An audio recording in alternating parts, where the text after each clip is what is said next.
This is the IBJ podcast for the week of Monday, March the 3rd, 2025, brought to you by Taft. I'm your host, Mason King. Welcome back to the podcast, everybody. Based in Indianapolis, the Schahet family has been managing and developing hotels since the 1960s. The family firm, Schahet Hotels, currently has 9 properties in its portfolio, mostly in central Indiana, with a 10th hotel under construction in Muncie and an 11th in the final planning stages. There's still room in the lodging industry for mom-and-pop hoteliers, although in this case it was father and son, who can amass significant holdings in particular niches and geographic areas. Family operators like the Schahets are an integral part of the Indy area's hospitality fabric. It is not an industry for the meek. Ask Greg Schahet, a third-generation Schahet hotelier who joined the family firm a few months before 9/11 and has since helped the company navigate the Great Recession, the pandemic, and the current economic crunch from inflation and interest rates. As president and chief financial officer, he's guiding development of the downtown Muncie project called the Cantio, a $43.5 million boutique-style hotel that represents a departure for the firm. In this week's edition of the podcast, Greg Schahet shares financial war stories from moments in the last 3 decades when it seemed like the industry had turned upside down. He also talks strategy, including explaining why Schahet has such a high concentration of hotels near Indianapolis International Airport and why it went outside its comfort zone with the high-profile Cantio. Here's our conversation. It's my pleasure to welcome to the podcast Greg Schahet, President and CFO of Schahet Hotels. Thanks for coming down to our studio on Monument Circle. Thank you for having me. Glad to be here. Folks who listen to the podcast know I usually start the interview with a few warm-up questions, kind of like getting to know you kind of questions. We're still going to do that, but if you're up for it, I want to start with a question that I think everybody assumes I'm eventually going to ask, which is, how is the hotel industry today, and specifically the business of like owning and running hotels, different than it was before the pandemic, September 2019? And it doesn't have to be related to the pandemic necessarily. A lot has happened in the last 2 years. And a lot has happened in the last 2 months. But when I say, how has your industry changed? What would you say? A couple things come to mind. The first thing is everything is more expensive. Just anything you can think of where we're at right now in the current moment. I mean, a big part of what we do on our complimentary breakfast includes eggs. So we're getting crushed by egg prices. Labor has gotten a lot more expensive, and the cost to build a hotel has gotten a lot more expensive. But it's also impacted the way that we service the hotels. There, obviously, cleanliness was always first and foremost, but now it's even more heightened than it was before because of everything that happened during the pandemic. And that actually gave us an opportunity to experiment with some different things and different ways of cleaning and disinfecting. But the core of the business is pretty much the same, though things continually evolve. And that's one of the fun things about the hotel business is what was popular or standard even 10 or 15 years ago is different today, and it's kind of always changing. Consumer preferences and tastes are always changing, and how we interact with our associates as well is always changing. Like the way when I started 20 years ago, I would hear people tell stories about, well, back when we did this, it was different, way back when. And now that I've been doing it for 20 years, I can kind of see that things are kind of always evolving. So we always are evolving too, and trying to be more creative and thoughtful in how we attract and retain employees and create a welcoming work environment. So all that stuff is kind of always changing, but all that really changed abruptly after 2019. And we're always kind of tinkering with things and trying to figure out how to improve what we do to ultimately increase the satisfaction of our guests that come through our hotels. How would you say the expectations of your customer have changed, say maybe in the last 5-10 years? I don't know if that they've changed with maybe one exception, and that's housekeeping. Really? It used to be standard that everyone had their room cleaned every day. And then during the pandemic, that was scaled back a little bit for various reasons. Some of it was from an operating standpoint, we didn't have enough people. So like we couldn't clean the rooms every day. But part of it too was guests were like, I don't want you to come in my room. Right. And as we get back to normal, we're pretty much back to normal now, but now most guests don't instinctively want their rooms cleaned every day. And so now we ask them when they come to the hotel, would you like regular service each day? Or do you want us to come every other day? Or do you want us not to come at all? So that's been something that's probably one of the larger changes.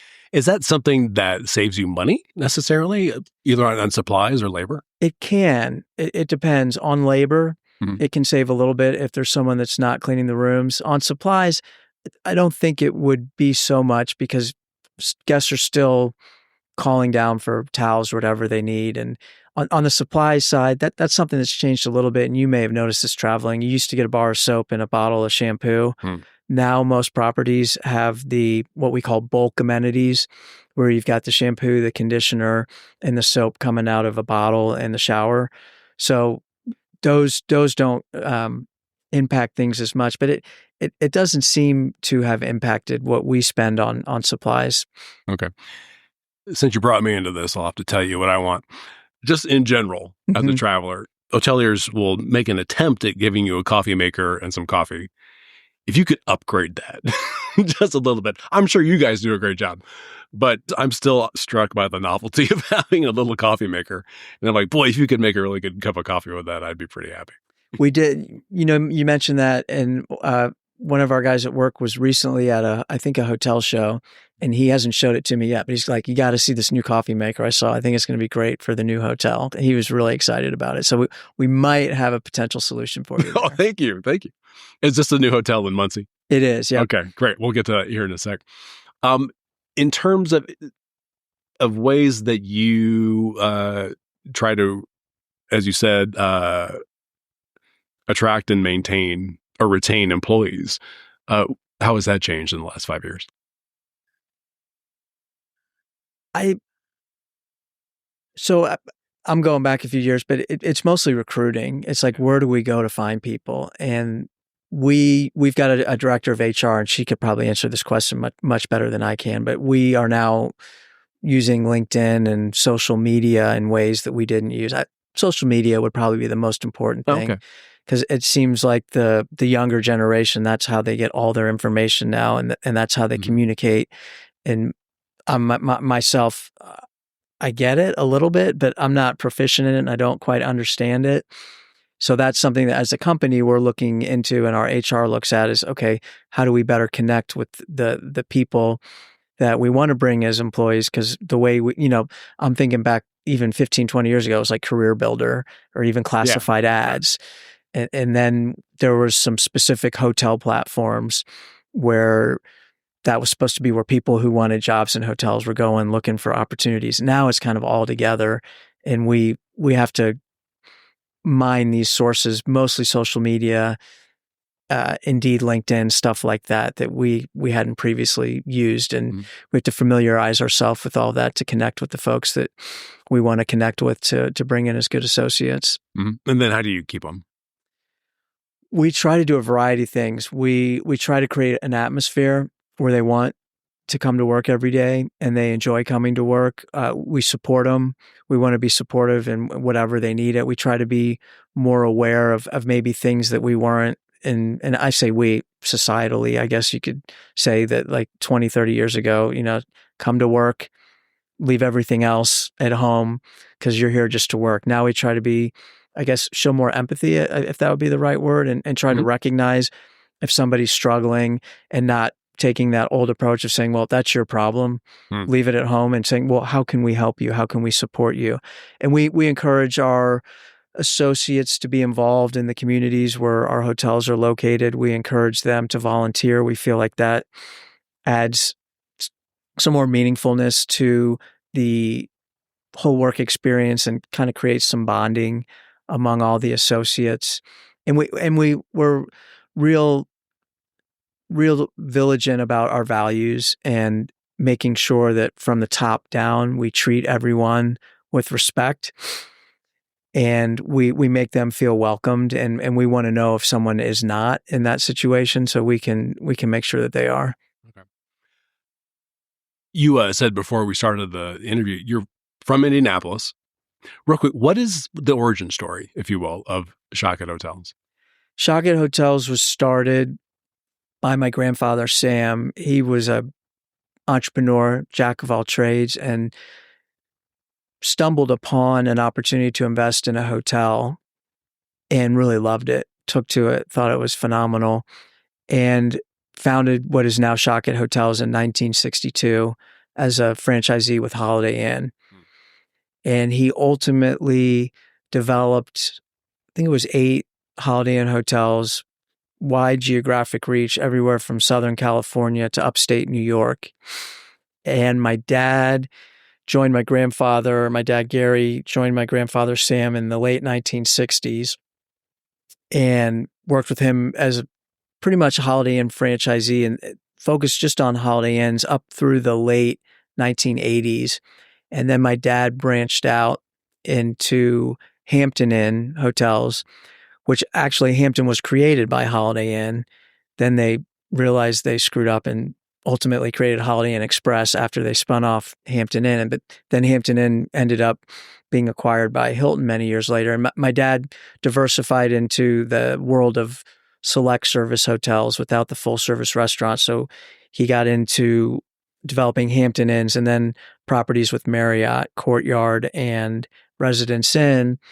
And then I joined my father in 2001.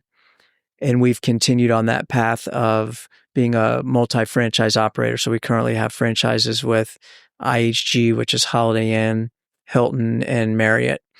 Mm-hmm. Yeah, that's something that I think people don't quite get about hotels, on the street level, is you look up and there's the flag of the hotel and you think, well, that hotel is owned by Hilton and that hotel is owned by Marriott and that hotel is owned by Best Western. But in a lot of cases, this is my semi-educated understanding, the person who actually owns and operates the hotel has an agreement to run the hotel as a particular brand with the company that is Hilton or the company that is Best Western. Correct. Yeah. So they're the majority, especially in that segment of what we call select service, which is like everything from like Hampton Inn, Fairfield to Hilton Garden Inn and like Hyatt Place, Residence Inn. Those are all franchised hotels. There was a time when Marriott still owned a bunch of them, but it was like a separate investment vehicle. And I think they've sold most of those. But even many of the larger hotels you'll see are all a franchise or license agreement where there's a different ownership group who has a franchise with the Hilton or the Marriotts of the world. And then in some cases, they'll have a different third-party manager. In many cases, especially larger hotels, Marriott and Hilton will actually be the hotel manager. They just don't own the hotel. They're just operating it on behalf of whoever does own it. Okay, let's take a quick break so we can hear from our sponsor. This is the IBJ Podcast. Taft, today's modern law firm, with more than 800 attorneys in 8 primary Midwest markets and the District of Columbia, we provide solutions to the business issues facing middle market and emerging companies alike. We do this through a highly collaborative and inclusive team approach. Taft, the modern law firm. To learn more, visit taftlaw.com. All right, we're back with this week's edition of the IBJ Podcast in my interview with Greg Schahet about his career in the hotel industry. So you grew up in Indianapolis. Where'd you go to elementary school? I went to elementary school at Park Tudor. Oh, good for you. Okay. But you went to North Central. I went to North Central for high school, yeah. Okay. What was it like growing up in the hotel business? It was interesting. I mean, it was kind of fun and fascinating. We always got discounted rates wherever we went, so that was fun. And we stayed in many properties where my dad had a friend, and so a lot of times we would get upgraded to suites. So that was always fun. But it was really interesting. I wasn't super involved with it until high school one year, I worked in one of the hotels. I worked the front desk at what was the Hampton Inn in Park 100. We since converted it to a Holiday Inn Express and sold it. I think that one we sold over 10 years ago. But that was my first like real exposure into the hotels other than just enjoying staying in them. But we traveled a lot. So I got to stay in a lot of hotels. Yeah, I was wondering about that. So when you guys would travel for family vacations or what have you, would your dad sort of on the down low kvetch about things that they were doing right or wrong at the hotel you were staying? He was pretty good about that. I mean, we did mostly stay at Holiday Inns. That was for sure. Okay. Always stayed at a Holiday Inn, but he was pretty good about not nitpicking too much. But as I got older and started getting into the business, I saw more where we'd go somewhere and be like, look at that. Why didn't they do that? Why didn't they do that? Mm-hmm. So now I try not to, but I instinctively am always like looking at the ceiling or looking down at like, why are you looking at the corner and the carpet? And like, oh, I'm just curious. Or one of the most hotel people you'll notice will open the furniture and look at like the label, like who made this furniture, and just little quirky things like that. Oh, that's funny. So in high school, so you worked at the front desk, and was that the magic moment where you thought, oh my God, I want to work in the hotel business? Or was it more gradual than that? It was more gradual than that. I studied hotel administration when I was in college, so I kind of knew I always wanted to do it, but I also had this desire, I don't know why, I wanted to get my CPA. It was just something somehow I picked up. I'm like, I'm going to get it. And then once I set my mind to it, I was like, okay, I'm going to do this. So, well, normally you would like show some sort of affinity for working with numbers. I don't know if I had a great affinity, but Yeah. I didn't dislike numbers. That was for sure. And I did okay in math until calculus came along. And then I was like, okay, I'm transferring to another class. But I followed the path. I pursued a career in accounting, and I worked at Cat Sapper Miller for just shy of 3 years. I made it through 3 busy seasons. And that was enough for me to determine that while I enjoyed it and I found it fascinating, especially like going to different clients and like just seeing all these incredibly interesting businesses, like just buildings you would drive by, but when you go inside the building, you're like, wait, you guys do that? That's really cool. But I ultimately decided I wanted to try something different. And I was kind of wanting to maybe do the hotel thing. And I was talking to my dad, and he was like, well, why don't you just come work for me? And I was like, I think I'd like to try that. And what I did was I went back to school first, Mm-hmm. got an MBA, and then I went to work with my dad and the company in June of 2001. Mm-hmm. So things were great until that fall. And then all hell broke loose. Yeah, right. 9/11, I'm guessing this. And so that was just like, whoa, what happened? Yeah. That was a really weird time. So what was that like? I mean, joining the family business and then suddenly everything is turned upside down. It was bizarre because like airports were shut down for a few days and all travel was completely halted, and like nobody knew like what to do. Mm. So it was a rough patch for sure, but thankfully it was pretty short-lived. Like after a few months, everything started to come back to normal again. But when it first happened, everyone was just freaking out, and we didn't know what was going to come next. But it was short-lived, and that was good for our business. That it didn't last very long. Travel picked up. Travel fairly picked up quickly. Yeah, it picked up pretty. I don't know if you remember the commercial. I just popping through my head now. The Southwest commercial. You're now free to travel about the country again. I do remember that. It was like for 2 or 3 months, everyone's like, "Can we travel? Is it safe? Is it not?" And then it was like, "Yeah, okay, now it's okay to travel." Brilliant. What about the Great Recession? How did that affect you? That was brutal. Mm-hmm. The Great Recession was awful.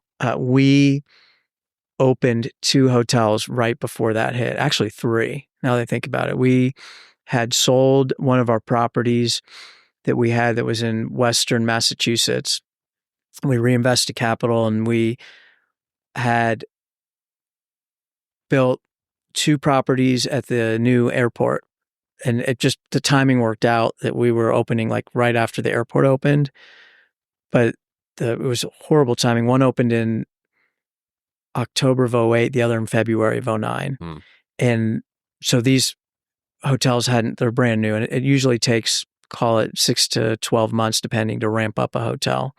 And usually financing is kind of predicated on, okay, we'll give you a little leeway. And then like once you hit that stabilization period, things change. You got to take out the construction loan, roll it over to permanent loan. And we had built a new hotel over in Park 100 at the same time too. We had a Hampton Inn there that we decided not to keep a Hampton Inn. Instead, we turned it into a Holiday Inn Express, and we built a new Hampton Inn instead. So actually, we kind of had 4 hotels because the Express was kind of new there too. And it was, business was horrible. And that, compared to 9/11, where it rebounded pretty quickly, this did not rebound quickly. And the lenders were extremely difficult. They were awful, just to put it bluntly. They were not very accommodating. And I remember having some conversations where I was like, well, if we figure out to pay down more principal as opposed to interest, how about that? Because they were like, you need to pay down principal. I'm like, I can't. And they're like, no, you've hit a new risk category. So now your interest rate has to be higher. And it was just like, oh man. But probably the chief lesson I learned from the pandemic, and we hadn't done a really good job of this up until then, and we've gotten better at it, is always maintaining a little bit of, call it, for lack of a better term, a rainy day fund, as opposed to distributing everything out, because the hotel business is very cyclical. And it generally, over the long run, the ramp is going higher and higher, but there's always dips. And the lesson I learned was make sure we've got enough socked away so we can make it through the downturn. Because we make it through the downturn, we'll be okay when things get better. But we've got to, we needed to improve on having a cushion to get through those down cycles. But it was a rough time. And that was what you learned from the pandemic, not the recession. That was the recession, the pandemic. But yeah, the recession was keep a cushion for when things get tough, because they will get tough. They always do. You just don't know when. Okay. And then that helped you in the pandemic. It kind of did. It kind of didn't. The problem we ran into in the pandemic was we had just done some renovations of some properties. So the cushion that we would normally have, we reinvested, thinking, okay, let's reinvest this and then we can build it back up. And then the pandemic happened. The pandemic was different though, because the lenders this time around were really accommodating because the Fed instructed them to be. However, we had a few loans through commercial mortgage-backed securities, and those guys were terrible. They're the devil. They really are. And they saw the pandemic as an opportunity to punish commercial real estate owners. There were still commercial mortgage-backed securities even after the recession? Yeah. Oh, yeah. They came back strong. Oh, wow. Because one of the big benefits of a CMBS loan versus so a local bank more often than not will require a personal guarantee. Like, we'll give you the loan, but you have to personally guarantee it. Meaning if something goes sour, they can basically take everything. I don't know if they can take your house, but theoretically they can wipe you out. Commercial mortgage-backed securities have no guarantees. They have what they call carve-out guarantees, which means if you commit fraud, then they can come after you. And for several years, they had the lowest interest rates. I'll going forward avoid it. I don't want to say never, because I always do. I'm like, I'll never do that again. And then 5 years later, it's like, well, maybe. But they were really, really difficult. But I also, we had some CMBS loans during the Great Recession. So I kind of learned a little bit how to deal with them and that they come on really strong, but ultimately it's a negotiation. So the second time around, it wasn't easy, but we ended up negotiating a somewhat reasonable out with those guys. I have to say, suddenly the hotel industry sounds less fun. It depends what day. There's some days where it's super fun and everything's great. And there's other days when it's kind of like, whoa, what just happened? What do you enjoy about it? Probably one of the things, so there's a couple things I enjoy. One is the development side. Creating something from nothing is super exciting. Knowing that we built a building that is going to serve so many people for so long and be an important part of a community. That's super exciting. The other part that's kind of love-hate relationship is no day is ever the same as the prior day. Like, just like everybody, I wake up and in the morning, I do my to-do list. I'm going to do A, B, C, and D. And as soon as I wake up, the phone rings or I get an email and it's like, okay, that's out the window. We got to take care of all these things. And so, but that makes it interesting too, because if it was the same every day, it would be a little bit boring. And it's the same on property too, because, every day, okay, we're going to check in these guests, check out those guests. And then you never know what's going to happen, especially, with people in the hotel. There's all kinds of things that happen in a hotel, some good, some not so good, but it's life. So every day is a little bit different. And we experience a lot of different emotions and ups and downs, but that's what makes it interesting. Where do you guys get your capital for growth? So a lot of it we get internally. We have, over the past several years, we have sold older properties. So when we build a property, we'll get a franchise license for 20 years. And we continue to invest in it during that 20-year period. But when we come to the end of the 20-year period, generally we have the option from the franchise company to relicense it for another, usually 10 or 15 years. But to do that, they've changed a lot. So they expect the hotel owner to invest a lot in what we call product improvement plan. They're like, you need to do a product improvement plan. You need to completely redo the bathrooms, completely redo the lobby. So at that point in time, we have to evaluate, okay, does it make sense to reinvest and keep this? Or do we sell it? Or do we reinvest and then sell it? So what we've done over the past, call it 10, 15 years is we've sold some properties and reinvested in new properties. Mm-hmm. And that's kind of what we're continuing to do. And we've also worked with some partner groups, various different partner groups. So we've co-invested with a couple partners in several of our hotels as well. You have, of the 9 hotels that are currently operating, Mm-hmm. 4 of them are close to the Indianapolis International Airport. They are. Is that right? I mean, yep. Fair to say. They all have airport in the title. That's how I know. Yep. What is the attraction to that product? Why are you interested in airport adjacent hotel?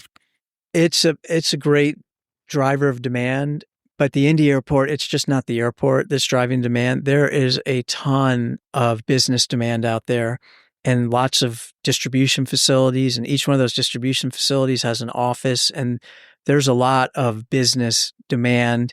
Then you throw the hotel on top of that, or not the hotel, the airport on top of that. And from a proximity standpoint, call it maybe 20 minutes max from downtown. So when downtown fills up, mm-hmm. then we're the next place that people look to if they can't stay downtown. So there's lots of good demand characteristics there. And where our hotels are located, they're located right off of Ameriplex. So it's the closest exit to the airport. Actually, when you exit from the airport to the airport from 70, that you go to the airport. If you go right, if you go left, you go to Ameriplex, and that's where our locations are. So in a Taylor Swift situation or Indianapolis 500 situation, I mean, you're pretty confident. Well, you're going to sell Taylor Swift, it was equivalent to the Super Bowl. Yeah, it was incredible.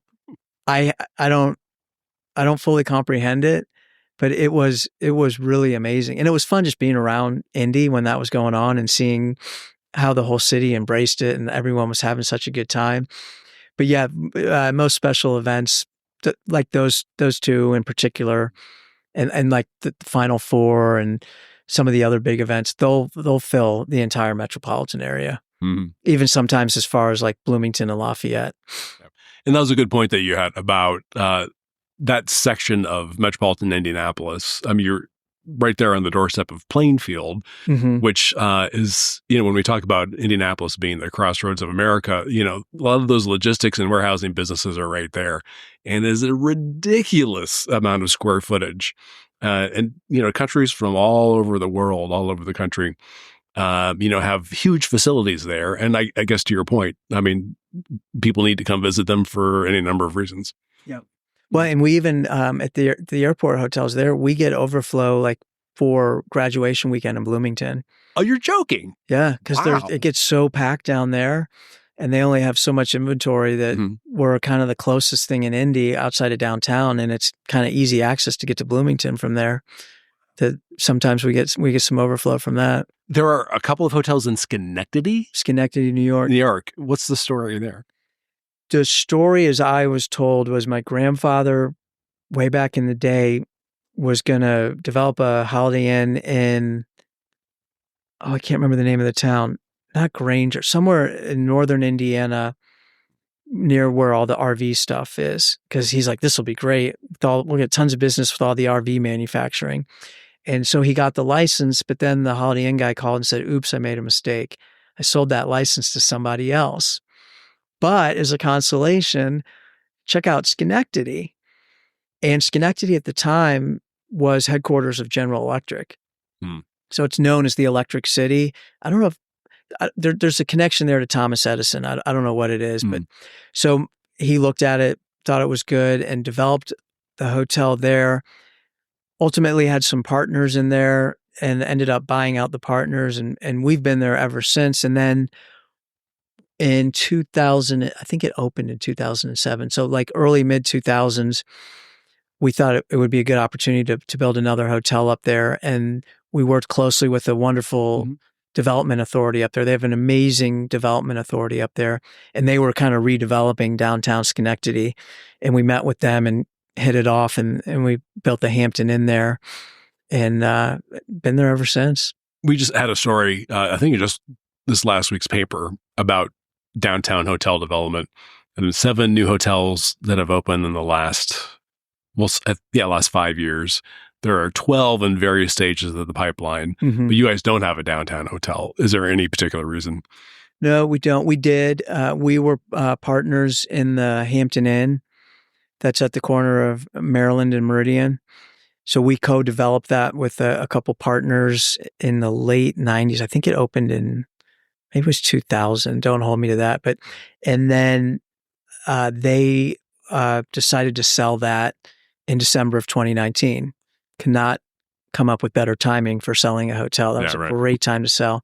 So we were looking, and we had a project on the books to develop another hotel downtown, but the partner we were working with ultimately decided that they didn't want to do it, and they just wanted to sell the land. So we parted ways on that one. So we're kind of looking around, but we've got a couple other projects already going.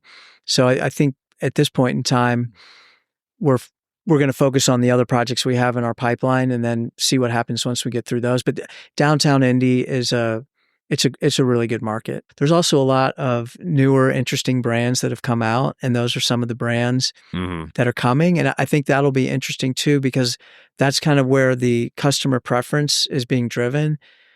Customers are more interested in something a little more unique and experiential versus, just a standard like what we do, Hampton Inn or Hilton Garden, or even, your standard big box hotel. People want something a little bit different and unique. The challenge now is, I think the demand's there. The challenge from the development side is costs have skyrocketed, and lending underwriting has tightened up quite a bit. Now, you have a new project that broke ground. Was it November? Yeah, October, November, sometime around there. Okay. In Muncie, which sounds to me like, is going to be, not your average, overnight stay. Tell me about that project. Yeah, we're super excited about this project. It's our first foray into what I would call the boutique segment. We're developing a hotel that's going to be called the Cantio Hotel. And it's in Muncie. It's right at the front door of Ball State University. So we're super excited. We've been working really closely with the university and the city. And it's a boutique, but it will be affiliated with Hilton. It's called what's called the Tapestry Collection. Oh, sure. Right. And in the hotel world, that's referred to as a soft brand. So we're connected to Hilton, and like if you go to the Hilton website, you can find us. But the hotel will be unique and individual. There's no other Cantio. Really, the only connection to Hilton is we're plugged into the Hilton reservation system and the Hilton Honors platform, but we're our own unique brand. And it's a boutique hotel, and we'll have call it 2.5 food and beverage outlets. We've got a ground floor restaurant and a rooftop restaurant. And then also on the ground floor, we have a little coffee shop cafe. And all the restaurants have been created in a nod to people that were influential in the Ball State community. So we're super excited to be able to weave it. Like one's kind of based on a famous professor, one's based on Bob Ross. I don't know if you're familiar with Bob. I know the joy. He filmed his show at Ball State. No.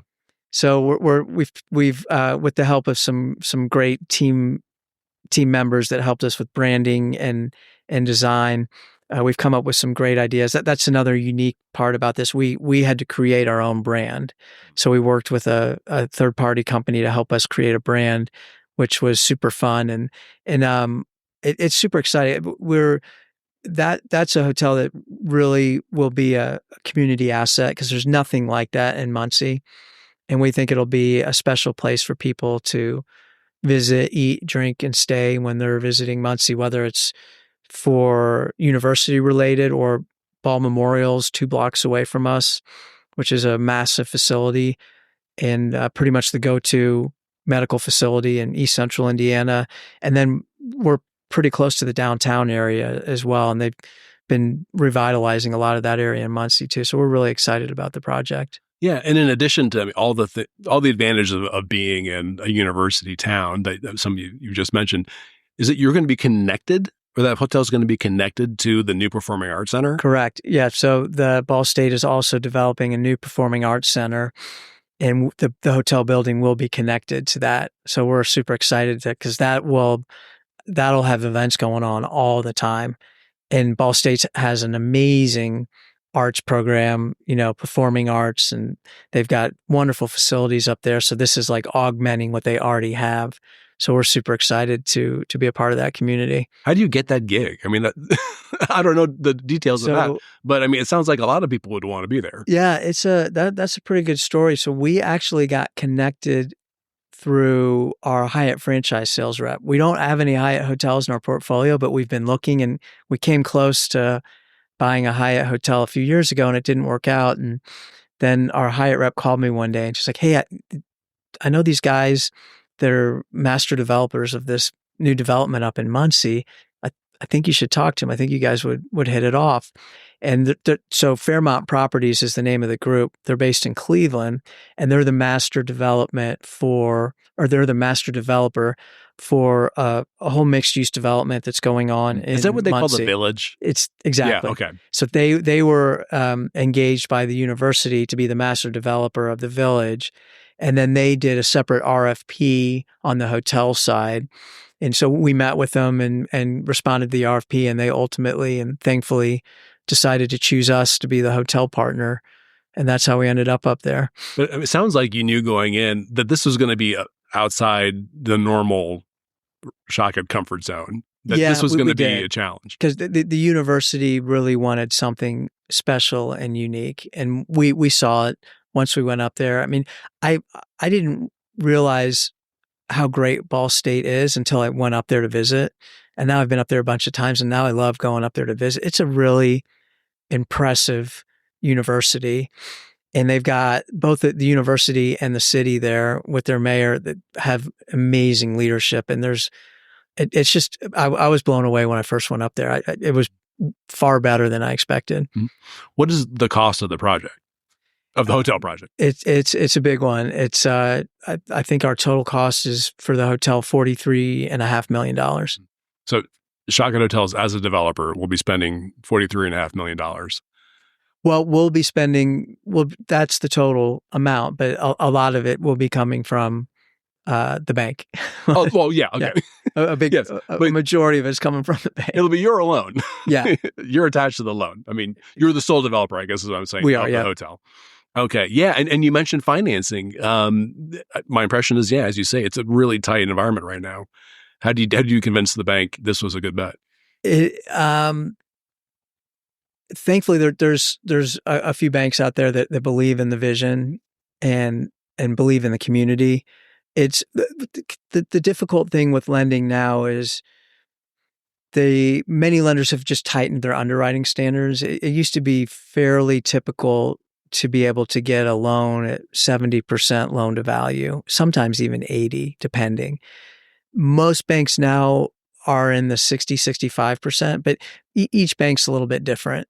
And that they more often than not, they will tailor terms to the client or the project, and they have to do their own underwriting at the end of the day.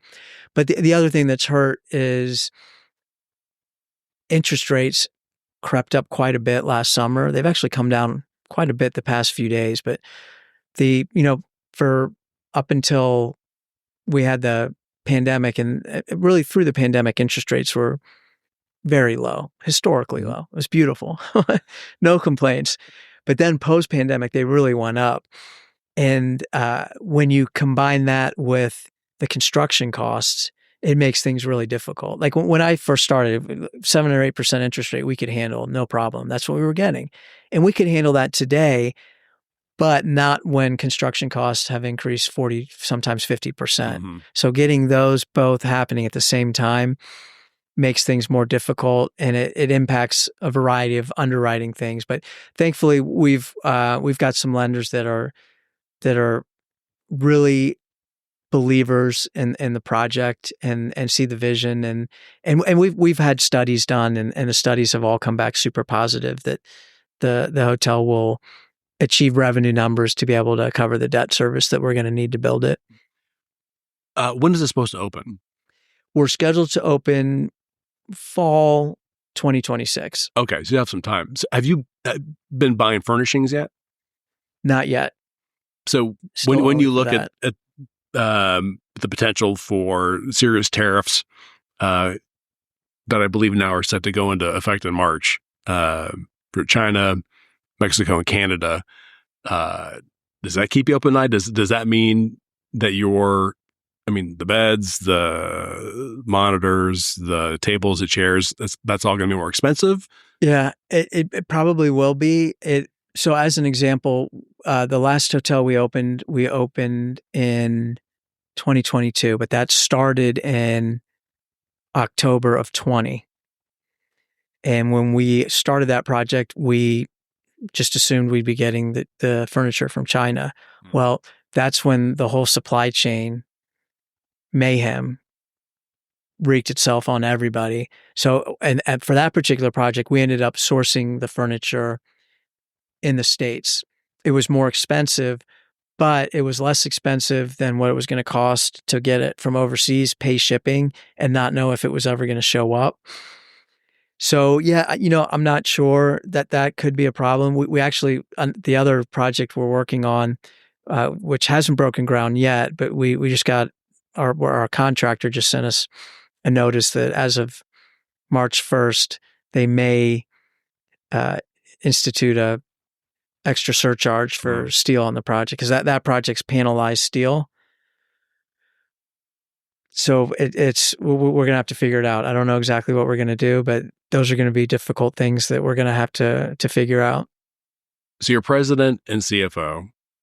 You have a CEO, Jeffrey Brown, who has been there. I believe that's been his only job. Yeah. Working for Schahet Hotels. Yeah. I can't tell you for sure. I'm going to guess he's in his late 60s, early 70s. Is there a succession plan in there where you know what's going to happen? We're currently working on that. We haven't finalized it yet, but we are internally talking about it and figuring out what's the next step, because Jeffrey is starting to think about riding off into the sunset, which is great. We'll miss him for sure, and wouldn't want him to do so, but understand that he's thinking about it, and he really handles the operations side. So we're looking from a succession plan standpoint on finding the next person to take over all the operations. Interesting. Okay, so that you would probably, no matter what, would continue to do what you do. Yep, I'll continue to focus on development, and I might ease out of CFO. We'll see where that all shakes out. It's fun. I enjoy doing it, but I would like to groom some other talent as well. I think that would be a good thing to do. But we're focused now more on what's the next step for the operations team to keep us going forward. Gotcha. Well, best of luck to you. I can't wait to check out this new hotel. It's exciting. I look forward to welcoming you. All right. Well, thanks for making so much time. Thanks for having me. I appreciate it. My thanks again to Greg Schahet. And folks, before you get on with the rest of your week, there are a few stories in this week's edition of IBJ I want to draw to your attention. First up, Mayor Joe Hogsett's campaign to establish a Major League Soccer team in Indianapolis took a big step forward last week with the stamp of approval from Governor Mike Braun and continued evidence that the Simon family is involved. Mickey Shuey reports on sentiment from insiders and sports business experts that the Simons could provide the credibility and at least some of the cash needed to get a deal done. Also in this week's issue, Dave Lindquist explains how the owner of downtown's new Intercontinental Hotel is using unique visual art to establish the property's local bona fides. And Kate Sharon has your guide to the organizational chart in Governor Mike Braun's fledgling administration. Again, you can find these stories in the latest print edition of IBJ or online at ibj.com. I will say it is quite a bit easier to access all of the latest local business news and all of IBJ's data on Central Indiana's business community and economy if you're a subscriber. And we're running a promotion right now that gives you complete access for $1 per week for 3 months, just to get a sense of how valuable and original this content is. Just go to ibj.com and click on the subscribe button. And thanks again for making time this week for the IBJ podcast. I'm Mason King. Hang in there, everybody. We'll be back again next week.